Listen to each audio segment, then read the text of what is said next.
فنانين على الرصيف وحكاية فنية جديدة. بس قبل ما نحكي الحكاية، رجاء الاشتراك في القناة وعمل لايك وشير، وكمان ما تنساش تفعل زر الجرس ليصلك كل جديد.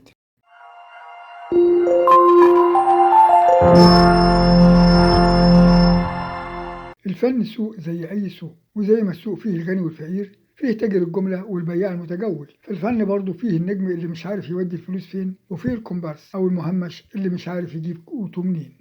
وفي فيديو النهاردة هنستعرض عدد من الفنانين اللي أجبرتهم الظروف على ترك الفن والابتعاد عن الجمهور. بعضهم لقي مهنة تانية، والبعض الآخر عجز عن إيجاد وسيلة لأكل العيش فانزوى في بيته أو قعد على الرصيف مستني فرج الله. ومن الفنانين دول حسين أبو حجاج. حسين أبو الحجاج من أشهر الكومبارسات اللي اشتغلوا في السينما. دخل الفن عن طريق بلدياته الفنان هاني رمزي، واعتمد على ضخامة جسمه وبنيانه القوي بالإضافة لملامح وش اللي بتوحي بالقسوة، لكنه في الحقيقة إنسان ودود وفي منتهى الطيبة وما بيفوتوش فرض في الصلاة.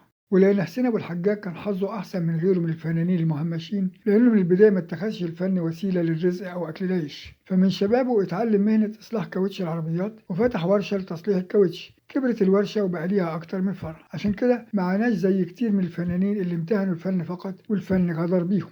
اشتغل حسين أبو الحجاج مع عدد كبير من النجوم، واشترك في كتير من الأعمال، منها صعيدي في الجامعة الأمريكية، الناظر، غبي منه فيه، وزكي شان. كذلك شارك بدور أشرف في جميع أجزاء المسلسل الكوميدي الكبير قوي مع أحمد مكي، بالإضافة لاشتراكه في عدد آخر من المسلسلات، منها عريس ديليفري وأزمة السكر والرجل الأخضر وعصابة بابا وماما ورصين في الحلال. ده بالإضافة لاشتراكه مع الفنانة ياسمين عبد العزيز في بعض الإعلانات. ورغم حبه للسينما إلا إنها ما قدرتش تاخده من مهنته الأساسية، فاستمر في عمله في ورشة الكاوتش بتاعته، وقال إن الفن بالنسبة للي زيه ما بيأكلش عيش. فاطمة كشري. الفنانة فاطمة كشري اسمها الحقيقي فاطمة السيد عوض الله. اشتهرت باسم فاطمة كشري لأن جوزها بيشتغل بياع كشري وورث المهنة دي أبا عن جد، وهي كانت بتساعده في شغله، واتعرفت في منطقة أحمد حلمي بالاسم ده. وفي يوم كانت رايحة تشتري حاجة، فراحت لمكان قريب منها كان فيه تصوير فيلم. من حبها في التمثيل راحت للمخرج وطلبت منه تشتغل معاهم، لكنه رفض. بعدها بقت تلف على مكاتب الريجيسيرات لحد ما اشتركت ككومبارس صامت في فيلم صراع الأحفاد سنة 1981. بعدها بسنة اشتركت في المسرحية الكويتية أزمة وتعدي. دخلت مجال الدراما التلفزيونية، فشاركت في عشرات الأعمال ما بين السينما والمسرح والتلفزيون. من أبرز أعمالها كده أوكي،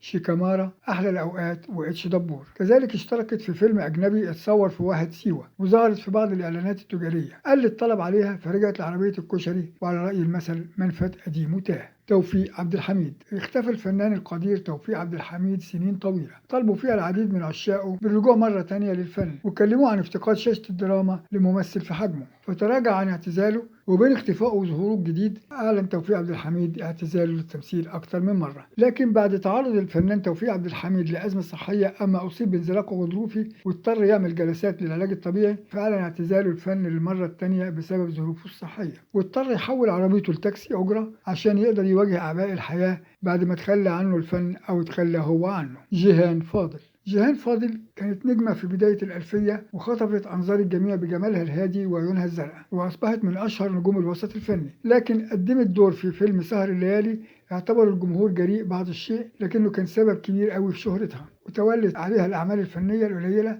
لغاية ما اختفت تماما. اتولدت في 11 مارس سنة 1973. أبوها مهندس معماري وأمها أستاذة جامعية. اتخرجت من الجامعة الأمريكية، واكتشفها المخرج خيري بشارة وهي طالبة في الجامعة، فقدمها في فيلمه آيس كريم في جليم سنة 1992 مع الفنان عمرو دياب. وبعدها عملت في العديد من الأعمال التلفزيونية مع قلة عملها السينمائي. اتجوزت من مصمم الأزياء عمرو حمدي اللي رحل في سن صغير سنة 2012 بعد ما أنجبت منه 3 ولاد هم أدهم وزياد وعليا. وكان آخر عمل فني قدمته هو دورها في مسلسل تحت السيطرة سنة 2015.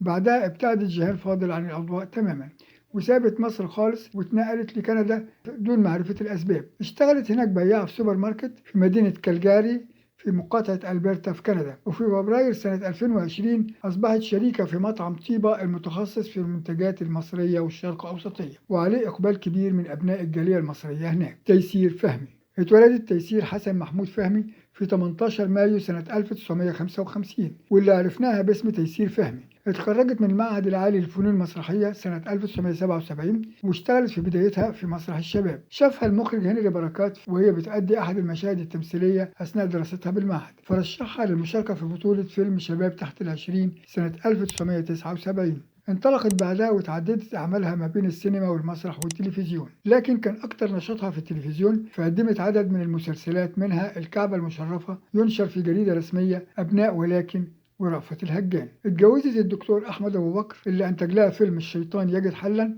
لكنها ابتعدت تماما عن الأضواء بعد اتهامها بالعمالة لأمريكا. شريف خير الله. اتعرض الفنان شريف خير الله لحادث مأساوي نجا منه بأعجوبة شديدة، وتسببت الحادثة دي في كسر بجمجمته وفقدان للذاكرة لمدة 10 أيام. وعن اشتراكه في مسلسل ريا وسكينة قال إن المنتج جمال العدل كان رافض اشتراكه في المسلسل، وإنه صور مشاهده في الدور ده في يومين اتنين. شريف خير الله قعد في بيته 3 سنين من غير شغل، وباع ممتلكاته، حتى عفش بيته اضطر يبيعه عشان ينفق على أسرته. وواجه الأمر ده بكل قوة وصلابة، وأخيرا بيقول إنه وجد المهنة اللي بيفهم فيها وتغنيه عن السؤال، وهي سواق تاكسي. حسن الهلالي. اتعود الفنان حسن الهلالي انه يلفت اليه الانظار بشنبه الضخم اللي بيعتبره وسيله للرزق واكل العيش بجانب ورشه الحداده اللي بيملكها وشغال فيها، فبسبب الشنب الضخم ده شارك في عدد من الاعمال الدراميه. حسن الهلالي صاحب اطول شنب في الوسط الفني، وهو اللي بيميزه بين الفنانين. اكتشفه المخرج حسن عبد السلام واشركه في مسرحيه الجريئه والمليونير، واشتغل مع الفنان الراحل سيد زيان في مسرحية الترباس. كون فرقة من الكومبارس سماها فرقة المجانين في نعيم، وبتقدم عروضها في الحفلات وأعياد الميلاد. واشترك في عدد من الأعمال منها فيلم همام في أمستردام وبوحة والتجربة الدنماركية. سيد صادق.